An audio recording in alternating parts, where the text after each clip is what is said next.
দৌলতদিয়া ফেরিঘাটে আবারও যাত্রীবাহী বাস পদ্মা নদীতে পড়েছে। ৫ জুন সকাল ৯:৩০টার দিকে দৌলতদিয়ার ৭ নম্বর ঘাটে ফেরিতে ওঠার চেষ্টা করে এসপি ডিলাক্স সুপার নামের একটি যাত্রীবাহী বাস। এ সময় নিয়ন্ত্রণ হারিয়ে আরেকটি ফেরির র্যামে আঘাত করে বাসটি। পরে র্যাম ভেঙে বাসটি পদ্মা নদীতে পড়ে যায়। বাস ও ঘাট কর্তৃপক্ষ জানিয়েছে, কুষ্টিয়া থেকে ছেড়ে আসা বাসটিতে ৩৭ জন যাত্রী ছিলেন। এছাড়া তত্ত্বাবধায়ক, সহকারী ও চালক সহ বাসটিতে মোট ৪০ জনের মতো ছিলেন।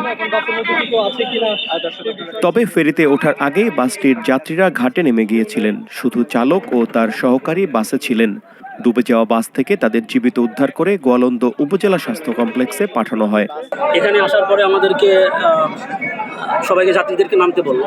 তো আমরা অনেকে নামছে। আমার সিটটা ছিল পিছন দিক থেকে 3rd পজিশনে।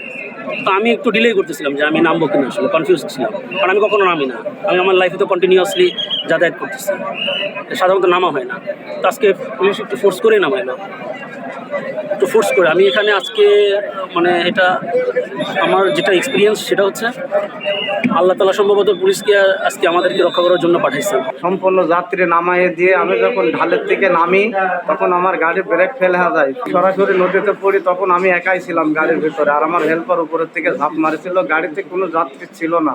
বিআইডব্লিউটিসির দৌলতদিয়া কার্যালয়ের সহকারী মহাব্যবস্থাপক প্রথম আলোকে বলেন, ঘটনার পরপরই উদ্ধার কার্যক্রম চালায় ফায়ার সার্ভিস, বিআইডব্লিউটিএ ও নৌ পুলিশ।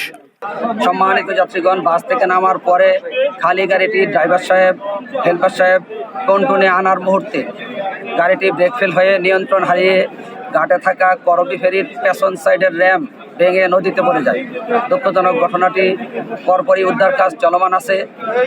এ বিষয়ে পরবর্তীতে তথ্য পাইলে জানানো হবে। বেলা 11:15টার দিকে ডুবে যাওয়া বাসটিকে পানি থেকে টেনে তোলা হয়। গত 25 মার্চ কুষ্টিয়া থেকে ছেড়ে আসা সৌহার্দ্য পরিবহনের একটি যাত্রীবাহী বাস দৌলতদিয়া ফেরিঘাটে উঠতে গিয়ে পদ্মা নদীতে পড়ে যায়। ওই ঘটনায় 26 জন যাত্রী প্রাণ হারান।